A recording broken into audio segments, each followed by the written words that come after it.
I'm feeling foggy. So, we were instructed by White House staff that our cuts camera needed to be to the right of the head-on. So yes, when he walks on, we'll have it on the door, and then we'll try to get cuts from. We won't have it on the door. I'll get it as he can come in. The head-on will have the door shut, have the entry shut. You said we won't have it on the door? The head-on will have the entry shut. Okay, so the head-on will have, sorry, I misspoke. The head-on will have the entry shut. The cuts camera will not.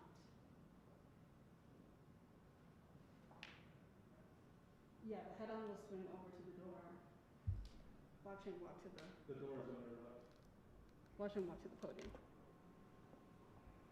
Okay? Ladies and gentlemen, Okay. please at this time, silence your cell phones.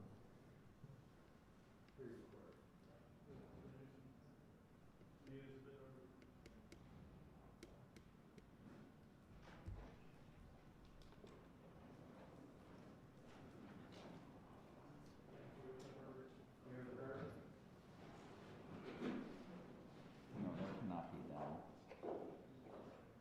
No, maybe that's.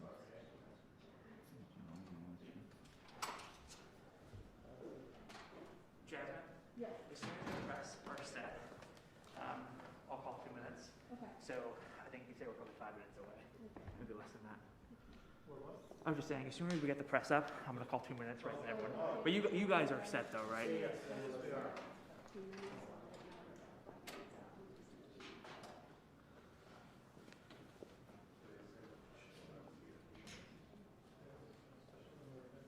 And they're on the rep now.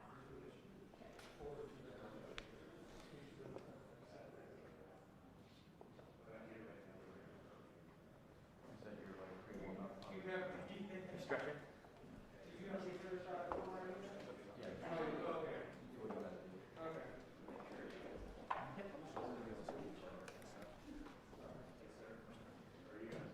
Unless you need. Yep. Yeah, I'll shout it. Okay, so you'll come in there, we'll.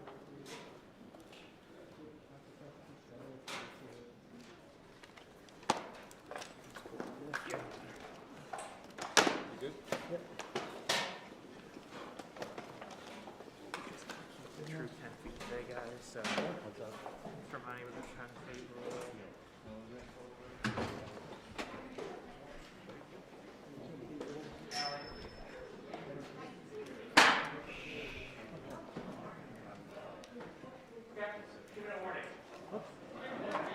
I'm ready. I'm ready for that. I'm rolling too. Peter, you guys are good? Yeah. 2-minute warning at 2:40. At 2:40. You know, it hurts my heart when you do that. You know.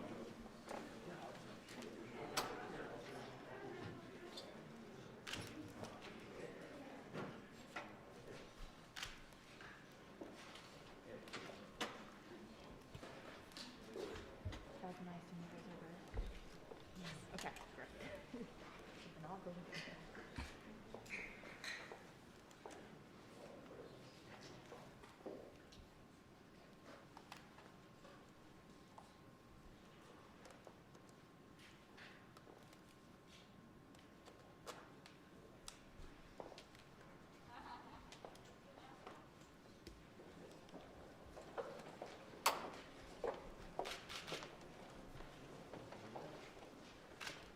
Good afternoon, folks.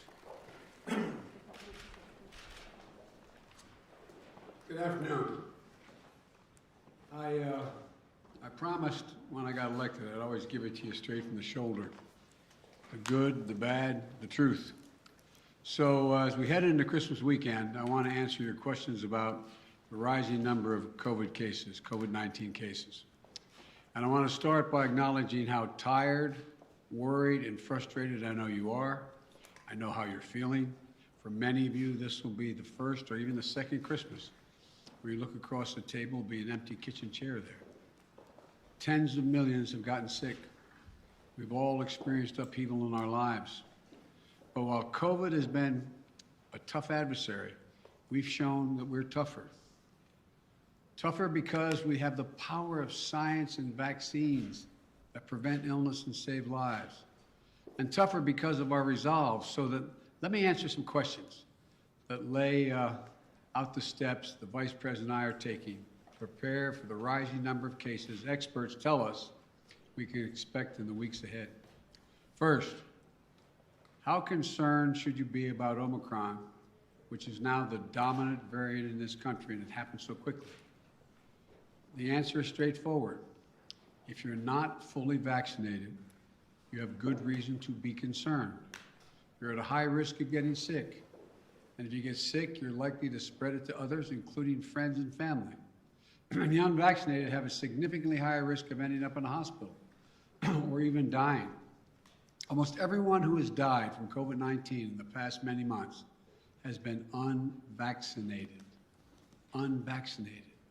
But if you're among the majority of Americans who are fully vaccinated, and especially if you've gotten the booster shot, that third shot, you have much less reason to worry.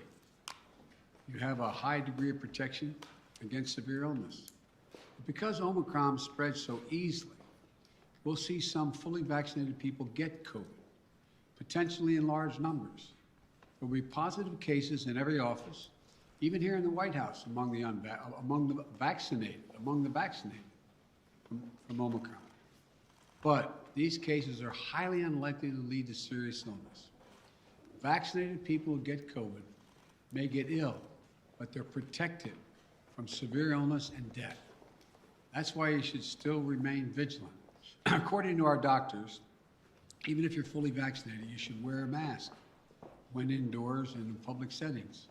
Wearing a mask provides extra protection for you and those around you. And I know some Americans are wondering if you can safely celebrate the holidays with your family and friends. The answer is yes, you can. If you and those you celebrate with are vaccinated, particularly if you've gotten your booster shot. If you are vaccinated and follow the precautions that we all know well, you should feel comfortable celebrating Christmas and the holidays as you planned it. You know, you've done the right thing. You can enjoy the holiday season. And thanks to the progress on vaccinations this fall, we've gone from nearly 90 million adults in July who had not even started their vaccination process to fewer than 40 million today. Still too many, but down from 90 to 40.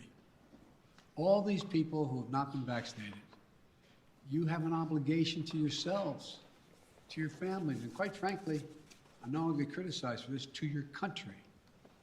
Get vaccinated now. It's free. It's convenient. I promise you, it saves lives. And I honest to God believe it's your patriotic duty. Another question folks are asking is, what can you do to make yourself and your family feel safer and be safer? The answer is simple. Get your booster shot. Wear a mask.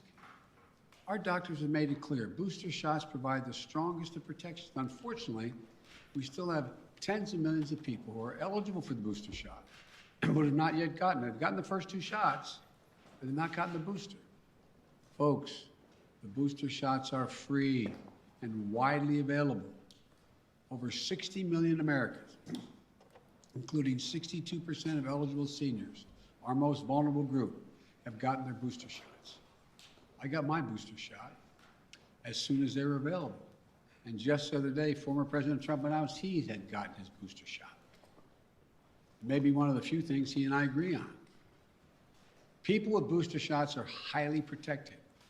Join them. Join us. It's been 6 months or more since my second shot. If it's been 6 months or more for your second shot when I got my booster, you can get yours today. It's been 6 months or more since your second shot. Another question that folks are asking is, are we going back to March 2020? Not this last March 2021, but March 2020, when the pandemic first hit. That's what I keep getting asked. The answer is absolutely no. No. There are three big differences between then and now. Number one, first one, more than 200 million Americans have been fully vaccinated. In March of 2020, no one was fully vaccinated. What that means is today, a case of COVID-19 for fully vaccinated and boosted person will most likely mean no symptoms or mild ones similar to the common respiratory viruses.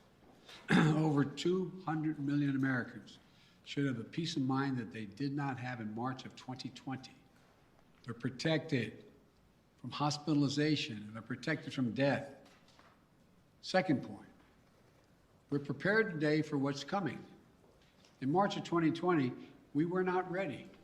Today, we stockpiled enough gowns, masks, and ventilators to deal with the surge of hospitalizations among the unvaccinated.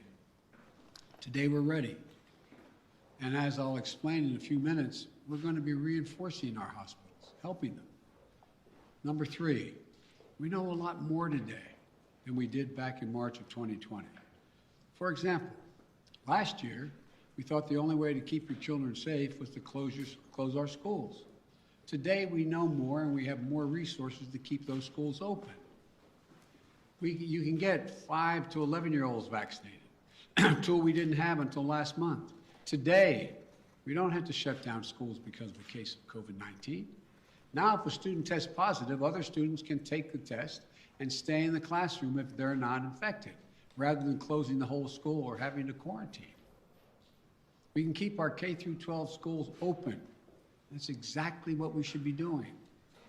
So folks, let me summarize. We should all be concerned about Omicron, but not panicked. If you're fully vaccinated, and especially if you got your booster shot, you are highly protected. And if you're unvaccinated, you're at a higher risk of getting severely ill from COVID-19, getting hospitalized, and even dying. So the best thing to do is get fully vaccinated and get your booster shot. And no, this is not March of 2020. 200 million people are fully vaccinated. We're prepared. We know more. We just have to stay focused. So that's where we stand. Now let me tell you about the additional steps I'm ordering today to take on what is coming. I know you've heard a lot of this in the news already this morning. 3 weeks ago, I laid out a COVID-19 action plan for this winter that prepared us for this moment. Today, we're making the plan even stronger. First, we're setting up our vaccination and booster efforts. We're stepping it up significantly. In the past 2 weeks, we've seen the highest vaccination rates since last spring. And we aren't as vaccinated as a country as we should be, though. That's why we have added 10,000 new vaccination sites on top of the 80,000 sites that we already had in place.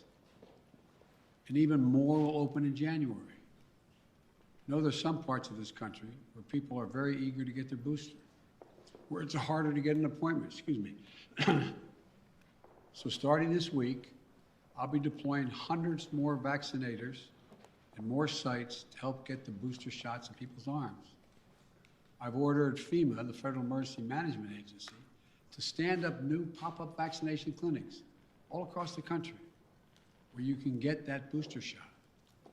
We've opened, we've opened FEMA vaccination sites in Washington State and New Mexico recently as cases have increased. And today, I'm directing FEMA to stand up new sites in areas where there is a high demand. These steps are going to help us add more and more booster appointments and just over the next few weeks. I also want to say a word to parents. If your children are not vaccinated, please get them vaccinated. If you're a parent, understandably, who waited to see how the first shots went with other kids before getting your own kid vaccinated, you can stop waiting. 6 million children in our country, ages 5 to 11, are vaccinated. Get your children protected today, now. For those parents out there who have a child that's too young to be vaccinated, that is under the age of 5, I know this can still be a scary time. But one thing you can and must do while we await vaccines for children under 5, get yourself fully vaccinated and boosted, as well as those around you, your children, your caregivers, your siblings.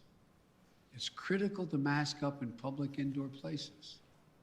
We know that our youngest children have only rarely been impacted by serious COVID-19 cases. But they can be further protected if they're surrounded by vaccinated people. And again, to folks who are not vaccinated, you might think you're putting only yourself at risk, but it's your choice. Your choice is not just a choice about you. It affects other people. You're putting other people at risk. Your loved ones, your friends, neighbors, strangers you run into. And your choice can be the difference between life or death. The longer the virus is around, the more likely variants form that may be deadlier than the ones that have come before. Let me say again and again and again and again, please get vaccinated. It's the only responsible thing to do. Those who are not vaccinated are causing hospitals to become overrun again. I just spoke to the governor of New York.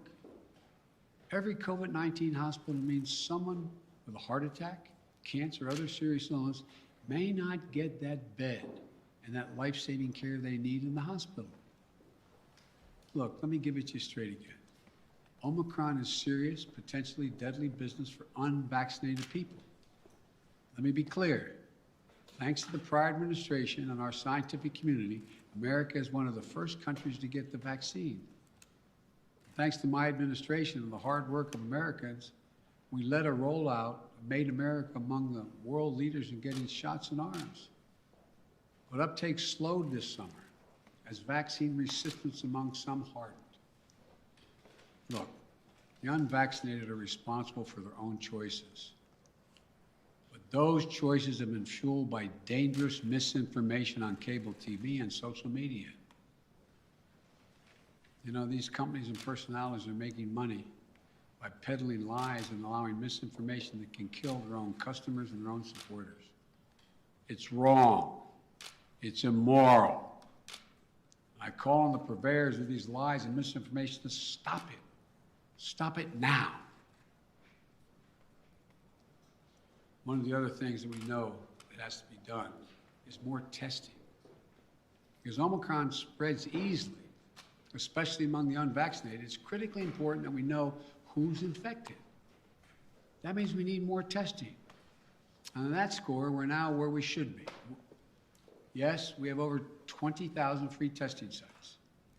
Yes, we've used the Defense Production Act and spent $3 billion to greatly expand the number of at-home tests available for purchase online and at your local pharmacy. And yes, we made sure insurance covers the PCR tests you get in the hospital or at your doctor's office. But starting next month, private insurance will also cover at-home testing. So you can order a test online and get reimbursed. We're providing access to free at-home tests for those who may have insurance as well, may not have insurance, I should say, as well.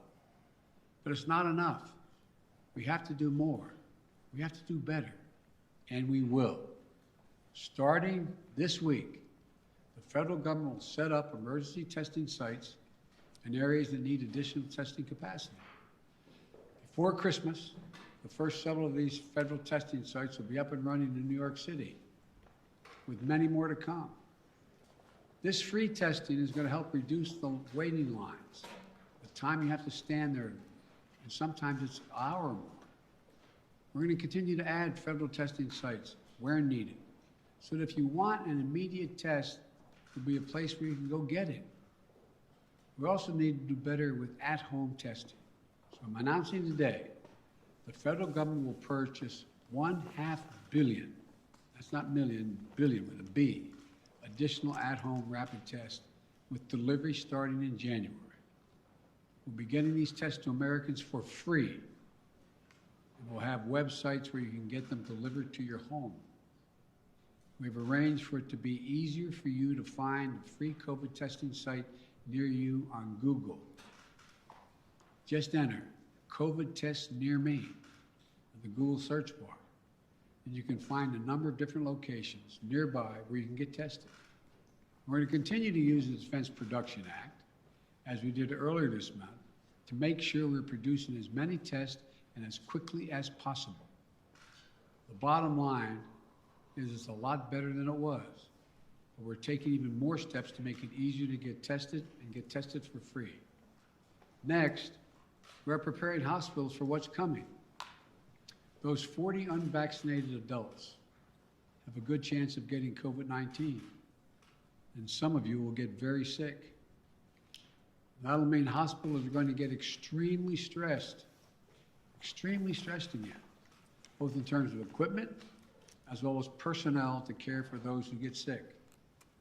That's why my administration has stockpiled and pre-positioned millions of gowns, gloves, masks, and ventilators. We call it PPP. We're ready to send them immediately to any state that needs more. In addition, I've directed the Pentagon to mobilize an additional 1,000 troops to be deployed to help staff local hospitals and expand capacity. That's 1,000 military doctors, nurses, and medics. We've already started moving medical teams. They've already landed in Wisconsin and Indiana this week. This is on top of 300 federal medical personnel that are now on the ground, having deployed since we learned about Omicron. Look, while we know staffing is the biggest need for hospitals, some may need more beds as well. We're prepared. I've directed FEMA to activate the National Response Center and begin deploying teams now to provide additional hospital beds. We'll begin to construct emergency capacities near hospitals, in parking garages, and nearby buildings to be ready if needed. And the federal government is paying for all of this, period, all of it. Further, FEMA will deploy hundreds of ambulances and EMS crews so that if one hospital fills up, we can transport patients to beds elsewhere. This week, we'll send dozens of ambulances to New York and Maine because the COVID is spreading very rapidly to help transport patients. Our doctors, nurses, hospital staffs have gone above and beyond during this pandemic. The strain and stress is real. I really mean it. It's real. And we'll have their backs, though. We have to let them know we have their backs. Finally, we're making sure that COVID-19 no longer closes businesses or schools.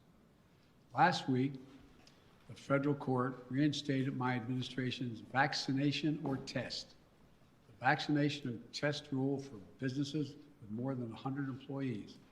The rule requires employers with 100 or more employees to protect their workers who are on site and indoors with the requirement that they be vaccinated or tested each week or go home. These rules are going to keep workers safe, and keep workers safe will help keep businesses open. When people are vaccinated or tested, they are much less likely to get sick and less likely to spread it to others. Customers are more likely to come in and shop because they know it's a safe environment. I know vaccination requirements are unpopular for many. They're not even popular for those who are anxious to get them. My administration has put them in place not to control your life, but to save your life and the lives of others. Where 400,000 Americans died from COVID this calendar year, and almost all were unvaccinated. Almost all were preventable. The rule is legal and effective. It's going to save thousands of American lives. We must also keep our K-12 schools open. Look, the science is clear and overwhelming. We know how to keep our kids safe from COVID-19 in school. K through 12 schools should be open, and that safety is increased if schools require all adults who work in the schools to get vaccinated and take the safety measure that the CDC has recommended, including masking. I got Congress to pass billions of dollars in school improvements, ventilation, and social distancing. Schools should be safer than ever from COVID-19. And just Friday, the CDC issued a test-to-stay guidelines. So schools can stay open and kids can stay in class even if a classmate tests positive. COVID-19 is scary, but the science is clear. Children are safe as safe in schools as they are any place, assuming the appropriate precautions have been taken and they've already been funded. Let me close with this. I know you're tired. I really mean this, and I know you're frustrated. We all want this to be over, but we're still in it. And this is a critical moment. We also have more tools than we ever had before. We're ready. We'll get through this. As we head into the holidays, I want us to all keep the faith. I want to sincerely thank you for your perseverance, your courage, your countless acts of kindness, love, and sacrifice during these last 2 years. Throughout our history, we've been tested as a people and as a nation through war and turmoil. We had to ask whether we'd be safe, whether we'd be okay, whether we'd get back to who we are. We've always endured because remember, there is no challenge too big for America. I mean this from the bottom of my heart, no challenge. We've come through better and stronger because we stay together as the United States of America. That's what we have to keep doing today. We can do this together. I guarantee you. May God bless you all, and may God protect our troops. And happy holidays. God love you all. Thank you. Mr. President, on testing, sir, you said we have to do better, but public health officials have been saying for months you need to surge rapid tests for just this moment. Is it a failure that you don't have an adequate amount of tests for everyone to be able to get one if they need one right now? No, it's not, because COVID is spreading so rapidly. If you notice, it just happened almost overnight, just in the last month. What's your message? Mr. President. So, no, it's not a failure. But the alarm bell went off. I don't think anybody anticipated that this was going to be as rapidly spreading as it did. And so the question is, we had a lot of people who have access to tests, who could order them, could have their insurance pay for them, et cetera. But it also, and all of a sudden, it was like everybody rushed to the counter. It was a big, big rush. And I knew that was coming, so what I tried to do was meet with the companies and use the Defense Production Act to get 500 million more tests and figure out how to get them to their homes, get them on the shelves in the store. I mean, so that's what it's all about. Yes. Mr. President, what's your message to Americans who are trying to get tested now and who are not able to get tested and who are wondering what took so long to ramp up testing? Come on, what took so long? That's what I'm hearing that from people who are trying to get tested now before the holidays. Well, what took so long, it didn't take long at all. What happened was the Omicron virus spread even more rapidly than anybody thought. If I had told you 4 weeks ago that this would spread by a day-to-day basis, it would spread by 50, 100%, 200%, 500%. I think you would have looked at me and said, Biden, what are you drinking? But that's what it did. Now, we don't know what's going to happen from here. It looks there's some evidence that in South Africa, where a lot of this started, that it's dropping off quickly, too. We don't know. But I do know that we're not going to be in a position, like I said, when we were having a problem with masks and gowns and the like. I said, I promise you. Remember the criticism? I got questions from some of you. Why are you still paying for all these masks and gowns? Why are you stockpiling this? Because we don't know. Turns out we're going to need it. In the back, and then... Does it work, sir? And will you reverse the travel ban now that Omicron is so prevalent here in the U.S.? I'm considering reversing. I'm going to talk with my team in the next couple of days. Look, remember why I said we put the travel ban on, is to see how much time we had before it hit here so we could begin to decide what we needed by looking at what's happening in other countries. But we're past that now. And so it's something that is being raised with me by the docs, and I'll have an answer for that soon. Mr. President, You talk often about the importance of keeping your word of trust. Do you believe Senator Manchin kept his word to you? And how do you rebuild trust with progressives in your party to advance your legislation now? You know, I told you before, you've heard me say this before, some people think maybe I'm not Irish because I don't hold a grudge. Look, I want to get things done. I still think there's a possibility of getting Build Back Better done. What I don't want to do is get into, and Joe went on TV today and I don't know whether it's TV or not, I'm told he was speaking to the Liberal caucus in the House and said, Joe Biden didn't mislead you, I misled you. And so, look, I'm not looking for, let me say something. You saw what happened yesterday. All the talk about how my Build Back Better plan was going to increase inflation, going to cause these debts and all the like. What happened? Goldman Sachs and others said, if we don't pass Build Back Better, we're in trouble because it's going to grow the economy. Without it, we're not going to grow. And what happened? Stock prices went way down. It took a real dip. If you take a look, everybody thinks because I quoted 17 Nobel laureates saying this is going to help inflation. Think about it in terms of you're a hard-working person and you're making 60 grand if you're alone, if your mom are just on her own, or if you're making 80 grand, mom and dad 90 grand like a lot of people do, and you're worried about inflation, you should be worried about it because it's a devastating thing for people who are working class and middle class folks. It really hurts. Where is most of the cost now? The cost is finding in gasoline, even though I was able to bring it down 12 cents a gallon, will come down more, I believe. We talked about what the cost in food prices going up, et cetera. But look what's in Build Back Better.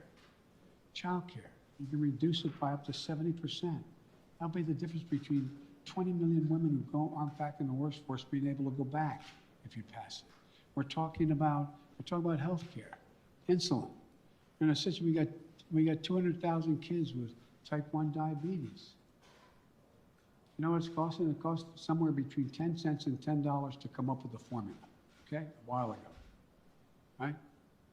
You know what it's costing on average? $560, $640 a month, up to $1,000 a month. What do you do if you're a mom and a dad working with minimum wage, busting your neck? You look at your kid, and you know if you don't get that vaccine for him, if you don't get that drug for him, if you don't get be able to take that, what happens?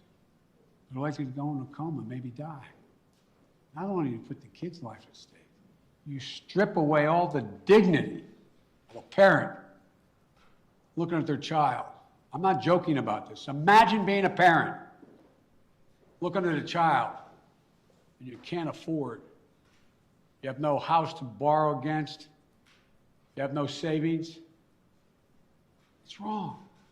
But all the things in that bill are going to reduce prices and cost for middle class and working class people.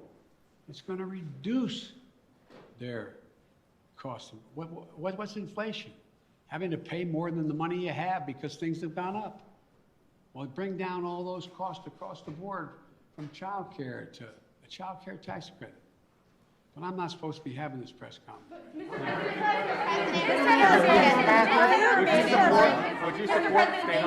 Mr. President, did Senator Manchin break his commitment to you? When you announced the framework, the White House says that all 50 senators were believed to get behind it, all 50 Democratic senators. So did Senator Manchin break his commitment to you? Senator Manchin and I are going to get something done. Thank you. Sir, do you still have the card with the debt? Ukraine, sir.